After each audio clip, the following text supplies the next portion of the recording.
And good evening and welcome to tonight's show. We're talking about this right here. So as many of you probably heard, the big boy is going to be making its across the country journey. And just figured that I probably would give some suggestions on communicating with other rail fans while you're out and about, maybe chasing the big boy. Now, a lot of people come out for the big boys, so I wanted to give some tips and about GMRS radio. GMRS radio is something I just got into last year, so I've had my GMRS license for about a year. I'm active on several repeaters here in the Cincinnati area, and I figured that I would be able to talk about GMRS radio and suggest some radios for use if you do decide to go this route. So let's start our presentation tonight. This is Train Aficionado Live.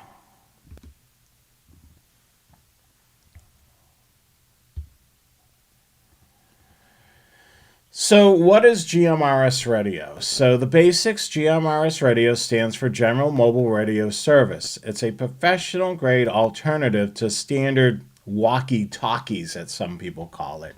It's designed for clear, reliable communication for families and groups. You have to get licensed to be able to operate at full power on these frequencies. The license costs $35 and it will last 10 years. The great thing about this, there's no exam required. One license will cover your entire family. So that's definitely a great thing there. Of course, your spouse can get a license as well if they want their own call sign. Handhelds run up to 5 watts, and base mobile radios can go up to 50 watts. Slightly stronger than the standard FRS radio. So those are family band, those low wattage, they're about a half a watt or so, very inexpensive radios. The range, when you're using a repeater, can extend it out for over 50 miles or more. And there's repeaters popping up all across the country, being able to be used by licensed operators. In some cases, some of these repeaters are open to anyone with a license.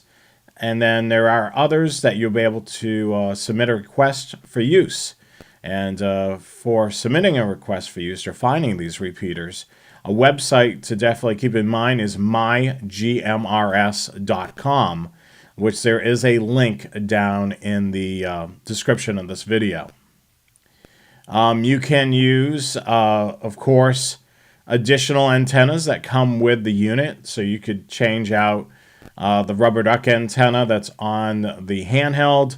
Of course, with a base mobile, you could put an antenna outside of your home or outside of your vehicle to be able to maximize those signals.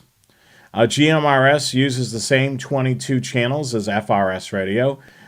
So you could talk to people by using those basic off-the-shelf walkie-talkies. Unfortunately, they are a low wattage and it's a line of sight communication, which we'll talk about in a moment. But this is a great group to be able to join, being able to communicate with other people. So here's some of the frequencies that you could see here. So GMRS operators can basically operate at 5 watts on channels 1 through 7, and then about a half a watt for channels 8 through 14. 15 through 21, you could transmit up to 50 watts, which is really nice to be able to communicate. These are the frequencies that you see on the chart on the left. That's if you are operating on simplex, which basically means a line of sight. So if I was talking to Chris over the radio, he would have to be within line of sight range of me.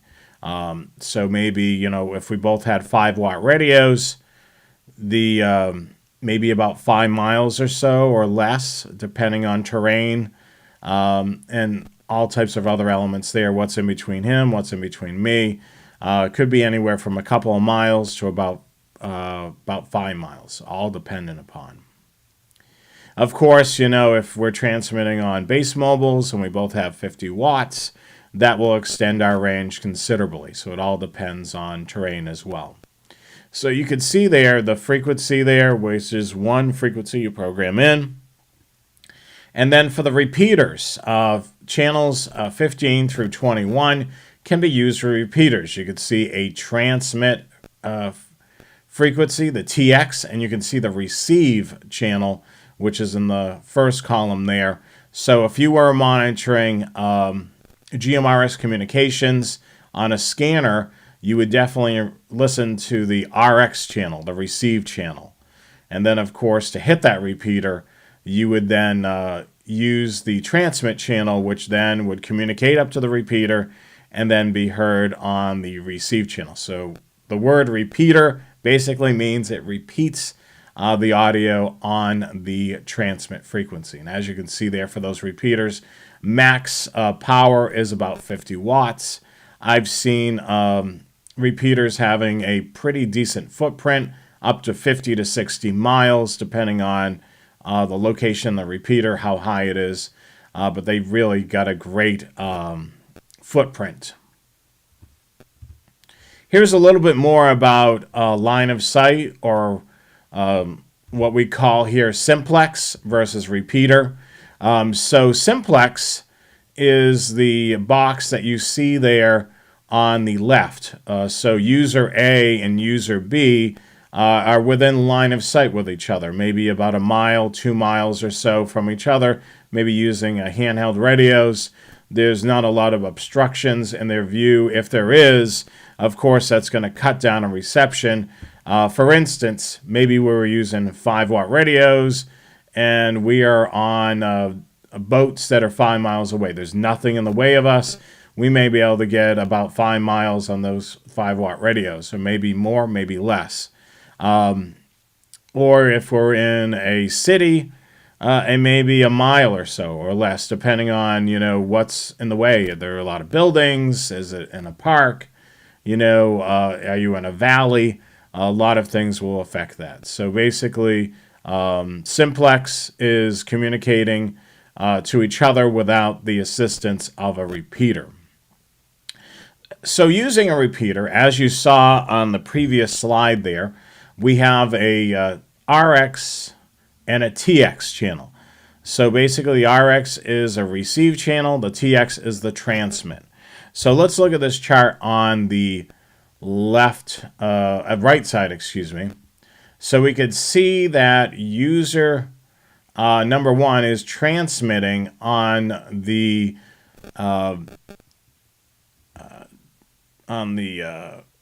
transmit frequency. So the TX channel. So it goes up to the repeater. And then user number 2 is able to receive the radio transmission on the RX, the receive frequency. So the repeater does essentially what it does. So on the transmit channel, it goes up to the repeater. The repeater then repeats that on the receive channel. So the guy in the red shirt is able to hear that radio transmission from the guy from the blue shirt. I hope that all makes sense to you. But the repeater is typically in a high up location. So, typically same thing, you need to be in range of that repeater. I belong to a GMRS club here in Cincinnati.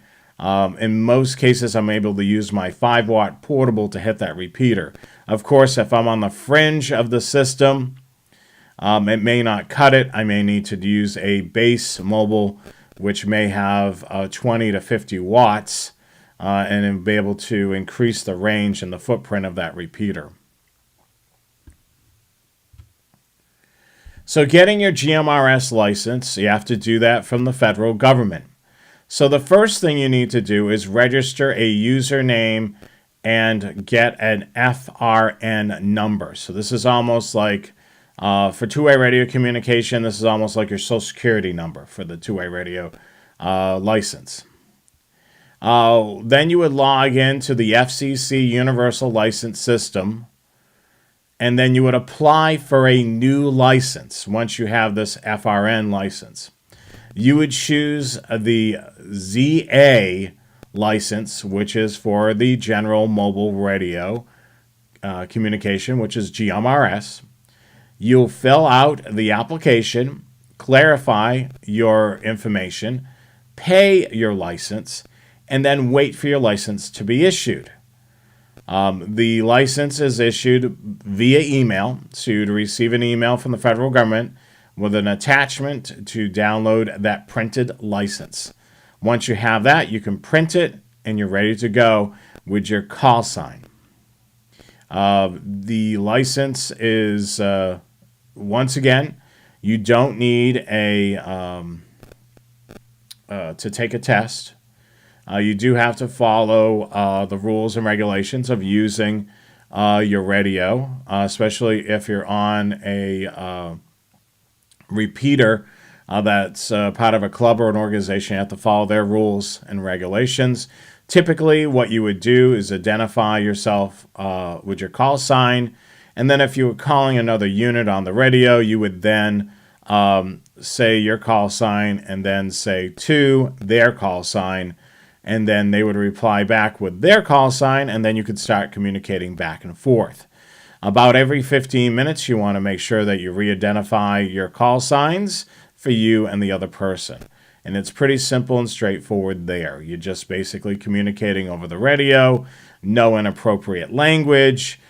Typically, most organizations avoid talking about religion and politics on the repeaters because it's a push button for many people.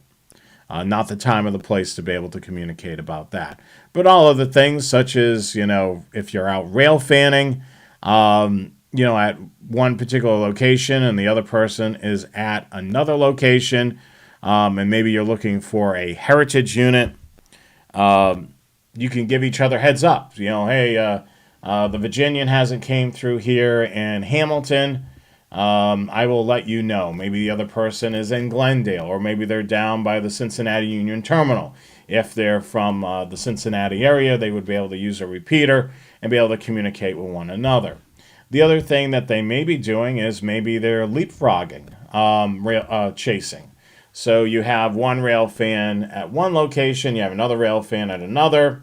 The train passes this person, they then leapfrog to a different location. This person stays here, be on the lookout, and then they're at the new location once the train passes this person, and then they would leapfrog, to the next location. So basically, everybody is kind of shuffling from one location to another, and there's always a lookout, saying, hey, train just passed me. I'm going to head down to another location, so the other person's waiting at the other location, and then the leapfrogging continues. The other thing that you can use the radio for, if you're traveling in two separate vehicles, and sometimes, you're traveling with a couple of different rail fans, you can use your radios to communicate to one another from car to car. You could either use a portable or you could use a base mobile that's inside your vehicle. So lots of great options there. So let's continue on with the slide deck and take a look at our next slide. So this is an organization that I belong to. This is the Southwest Ohio GMRS Association, and their annual fee to use their repeaters is $30. Now, most of you have cell phones, and you're probably paying about $100 a cell phone per month. With GMRS, a lot of associations are very affordable. In this case, the Southwest GMRS Association is $30. Now, they do have a bunch of repeaters on the system. They have one that's north, south, valley, east, and citywide. They also have an east, I mentioned these. The one that's not listed here is the west repeater. So they have a total of 6 repeaters that are available for use. And they have really great coverage, and they work really well. And you can communicate with each other on trackside, depending on where you're at. There are many repeaters that are out there. If you're looking for a repeater near you, I would highly recommend looking at the website for looking for those repeaters, which is mygmrs.com. So that would probably be the first thing I would recommend. Once you get your license, create an account with mygmrs.com. Take a look at what repeaters that are out there. Definitely see if you can get permission to use those repeaters. So let's take a look at this. So you're going to chase the big boy. So what you want to do is figure out the route of where you want to chase it. You want to plan your chase. You want to be able to have railfan locations selected. You may want to do that leapfrogging method with other railfans, so they get a picture at one location or video, you get another one at another location. You can kind of merge your stuff together and put together a really cool video or photo slideshow with photos from various locations with the leapfrogging method. So doing that, you may want to use MyGMRS to find repeaters along that rail route. And basically, what you would do is if you need to seek permission, what you do is apply to be able to get permission. You would basically put in there that if you're not from the area, that you may be using it when you're traveling through the area. And then you'll get permission for that, and then you would program your radio for that particular repeater. Now, if you look back at this slide, these frequencies, you would program in one of the channels that are over there, 15 through 22, and it would also require to put in a PL tone, a private line tone. So that would allow you to be able to receive and transmit on that particular channel. So that's definitely key.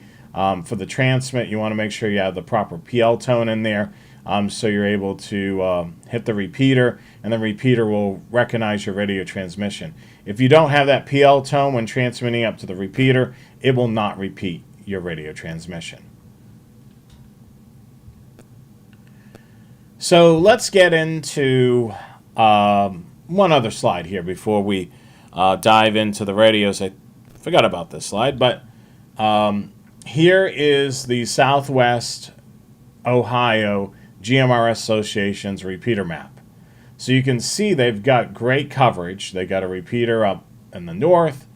They have a central, a valley, a citywide, a west, a south, and an east. So they've got plenty of coverage. That's a total of 6 repeaters covering the city from all sides. And they're not networked together, so you would have to coordinate with whoever you're railfanning with if you were in the Cincinnati area, to be able to use the repeater that works best for the railroad tracks that you're railfanning.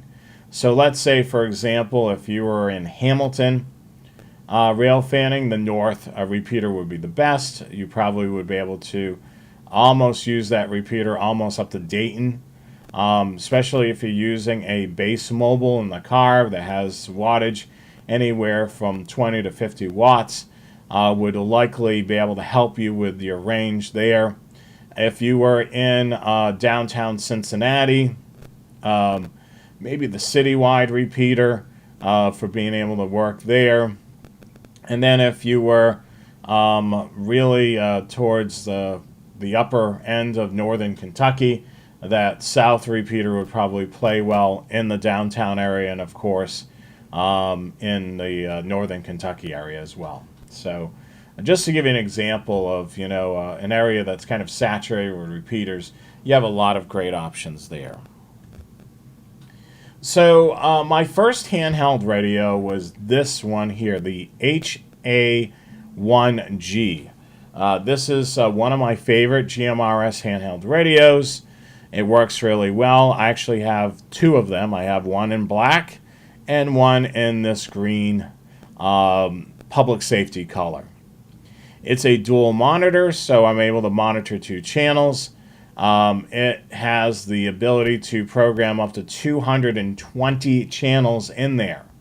Of course, I can transmit on all the GMRS channels, but it also receives on the 160 and 161 megahertz.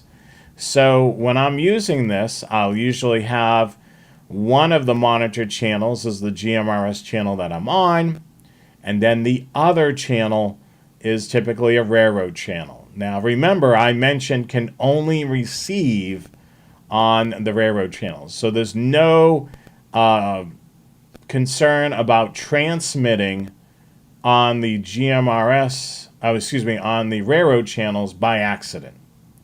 You only have permission to transmit on the GMRS channels only. It has some other great features like built-in no weather radio, so you're able to listen to that as well. The maximum output of this portable is about 5 watts. You can get a lapel mic, attach it to the radio to be able to put the audio closer to your ear. You're also able to change out the antenna for a different antenna if you wish. The rubber duck that is on the radio works fairly well. The menu is fairly simple if you had to do some additional programming on the fly. It's a lot easier using software, but you can do some quick changes on the fly. The other thing that you can do is get an alpha tag display. So instead of having the frequencies that are being shown on the image here, you can actually put, north repeater, south repeater, and such. You're able to put in CSX road or, CSX, dispatch or whatever you want to put there on the screen. You have to abbreviate because there's only so many characters with those alpha tags, but you can be able to do some pretty cool stuff there, being able to see that. And the dual monitoring is great. It works fairly well. The next radio, I do not own this radio. At some point, the Ocean KG935G is a really good radio for people that are using GMRS communication. The max power is 5.5 watts. It is able to be charged via USB-C. It has the channel wizard, which can be programmed or cloned channels directly from the keypad. It is IP66 waterproofing, so it's protected against heavy rain and dust. I believe the same thing for this radio here, which has an IP67, which can actually be submersed in water up to a period of time, but I wouldn't recommend doing that. Let's go back to the Ocean radio. So it's able to dual receive, listen to two frequencies at once. It is capability, once again, to receive on that 160 megahertz, which is really nice. Of course, you're able to transmit on the GMRS channels. You can customize the display with 10 customizable themes for night and day modes. Enhance know where the radio, so you can actually set up for alert types. So if you're out and about by the tracks and you want to be notified of some tricky weather that's coming in, you can certainly set that up on the radio. It fully supports GMRS and PL tones as well. This radio has a whopping 999 channels, plenty of room for custom frequencies, so you can program in those local frequencies for your favorite railfanning locations. I'm pretty certain that this can be broken up into so many zones.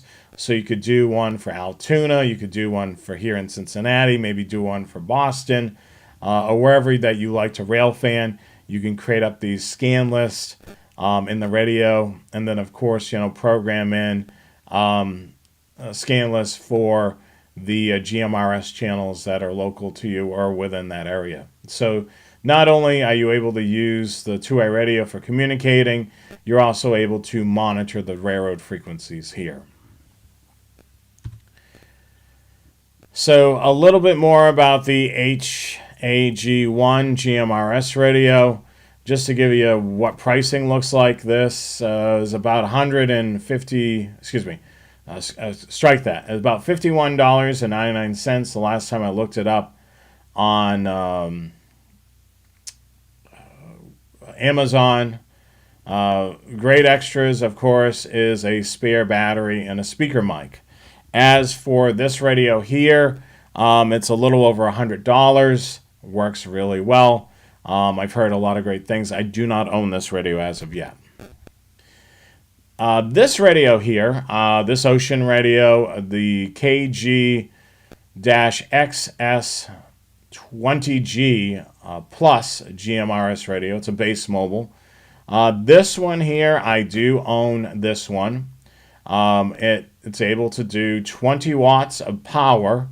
I actually have this in my vehicle. It's able to receive simultaneously, dual channel receive, GMRS, plus it's able to receive only on UHF and VHF, that 160 to 161 megahertz.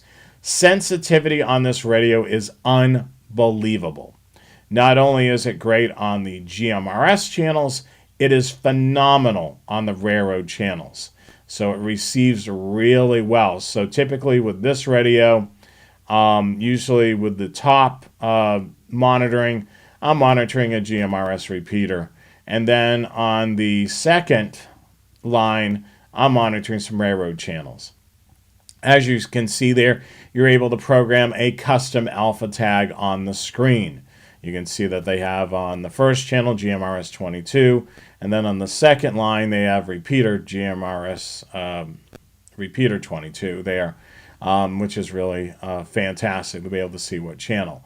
The handheld mic has all of the controls on there, so if you're driving in the vehicle, you can basically switch from band on this radio. Hitting the band button would allow you to switch back and forth from the first channel that you're monitoring on the top or the second channel. The function button is a programmable button, so you can program that for scanning. And then, of course, you can make it so this radio is able to single receive. So let's say if you're not within range of any GMRS repeaters and you want to just monitor the railroad channels, you can do that just by hitting the TDR, which then reduces it down to a single channel that's monitoring. When it means simulcast dual channel receiving, it will do exact that. So you'll be able to hear, on what's on one channel and the other simultaneously, which is really cool. Great for a vehicle. It also is great for a base station. If you do use this as a base station, you'll need a power supply, which you can pick up at most two-way radio shops, or you can buy it when you're buying the unit. Both Ocean radios that I've shown tonight, the handheld and the base mobile here, you can buy at mytwowayradios.com. Now, I do have an affiliate link for these radios, so if you're interested in buying these radios, use the affiliate link down in the description of this video. And then, of course, for the HAG1, you would need to purchase that through Amazon. It's not an affiliate link, but it will take you directly to the radio that I have shown today. And I believe I have the one for the option that comes with the speaker mic. And the speaker mic is great and well worth the money. So definitely check that out. And I would highly recommend for any portable radio that you're purchasing, purchase a spare battery. That will help you to get through the whole entire day. So some really good stuff there. Just want to do a quick shout out to Let's Go Railfanning. Happy birthday to you. Hopefully you're having a great day. I see everybody talking to you in the chat there. So what is the cost of this base unit? So this base unit, it's a little bit more pricey. You're looking at a total cost of $179.99. You can use a coupon code that's often talked about during their podcast, by twowayradios.com. The code is SHOW, and you can get an additional 5% off of the order. And as I mentioned, if you're looking to purchase either one of the Ocean radios, the base mobile or the handheld, use the affiliate link down in the description of this video. It'll help out the channel for everything that we run into for cost, and that'll be huge for us as well if you use the affiliate link.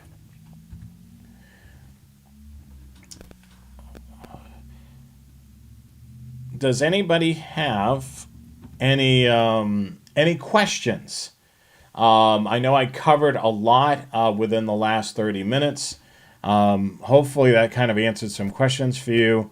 I really love the GMRS stuff. I've been on there for over a year. Originally, I joined GMRS because one of friends of mine had their license for GMRS. So I ended up joining, and I basically got a base station at the house. I have a radio in my vehicle. I have a couple of portables. Now, the funny thing is myself and that friend and another friend got his GMRS license, and we've used it, communicating from car to car, but they're never on the repeater, which kind of is disappointing because I've invested a lot of money into this. But I made a lot of great friends that I haven't met in person, some of which I've now met in person.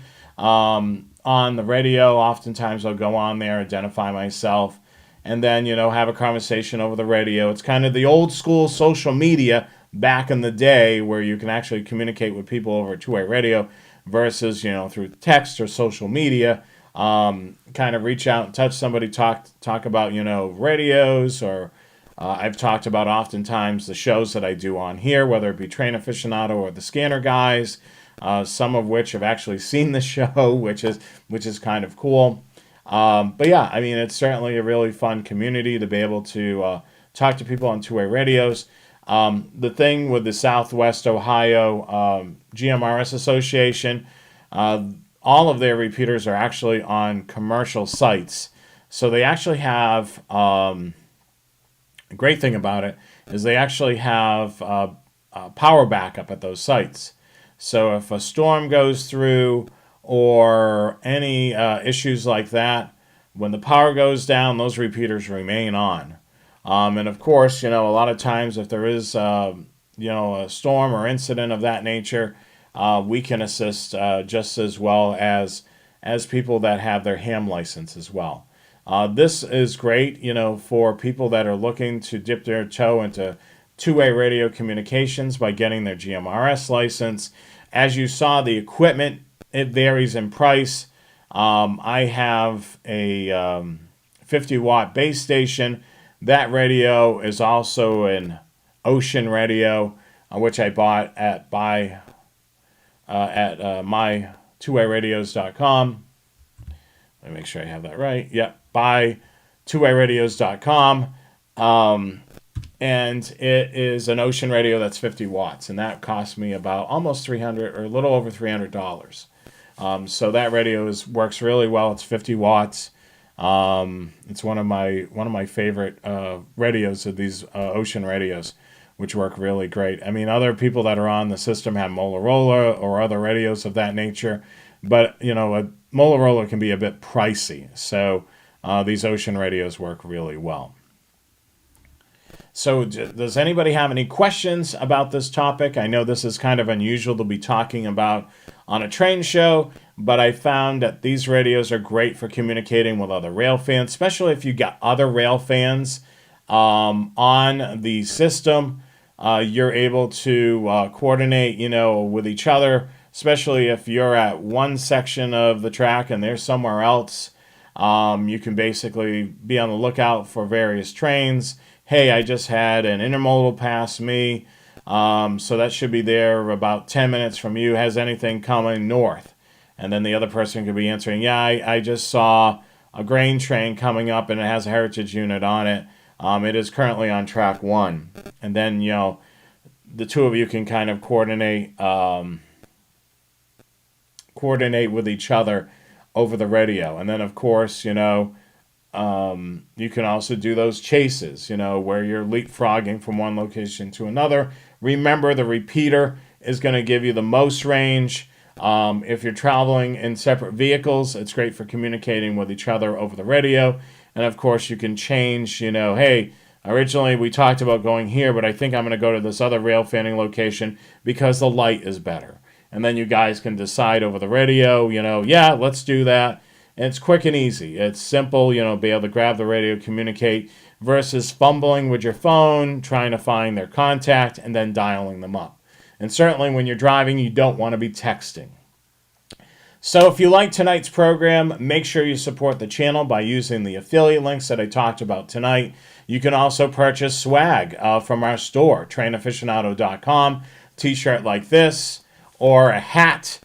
We've got hoodies. We've got all types of cool stuff in there. So definitely purchase your Train Aficionado swag before the great weather comes in. And make sure you wear it trackside. We love seeing people out there wearing our swag. So hopefully we'll see you somewhere trackside wearing a Train Aficionado shirt or a hat or a hoodie or any of our merch out there. So trainaficionado.com is the official website. For Train Aficionado, you can check out our blog. You can also check out some of our rail fanning guides that we have on there. And, of course, a link to our store. So definitely do that, trainaficionado.com. Make sure you hit the subscribe button. We greatly appreciate that. Give the video a thumbs up as well. That helps us. And then if you have any questions, you're watching this after the live show, you can include your comments down below on this video. Make sure you follow us on other social media such as Facebook, X, Instagram, and of course, right here on YouTube. I don't see any other questions or any comments tonight in the chat, but I do appreciate everyone that has joined us tonight. We appreciate you watching the show. So hopefully we've provided you some great tricks. I can't talk. Tricks tonight for being able to communicate better while you're trackside. In this case, if you're planning on rail fanning the big boy as it's making its way across the country, you may want to consider getting your GMRS license. But first, do some research, see what repeaters are around you, and then, of course, you can become a member of my GMRS .com, I believe, without a license. So you can kind of see the map and see where the repeaters are. And then once you figure that out, then get your license and then get permission to use those repeaters, or join an organization like I have and be able to use the repeaters within this local area. I've applied to a couple of repeaters I'm able to use up north, up near Toledo. So if I ever go rail fanning up there, I can use those repeaters if I'm out and about with other rail fans that are using GMRS communication. And the great thing about that is, you're able to kind of talk to other people that like trains, and you may find that there may be people that are GMRS users that are also rail fans, and they don't know it. So thank you so much for joining tonight. You all have a great evening. Warmer temperatures are coming, so rail fanning outside and will be coming soon. I've been doing a lot of rail fanning from the comfort of my living room, watching some of those live stream cameras. So I'm looking forward to going out there in the sunshine and the warm temperatures out there trackside. So we hope to catch you soon trackside in the near future. Definitely tune in to next month's Train Aficionado show right here on the Train Aficionado YouTube channel. I'm Jonathan Higgins. Have a great evening. We'll talk to you again soon.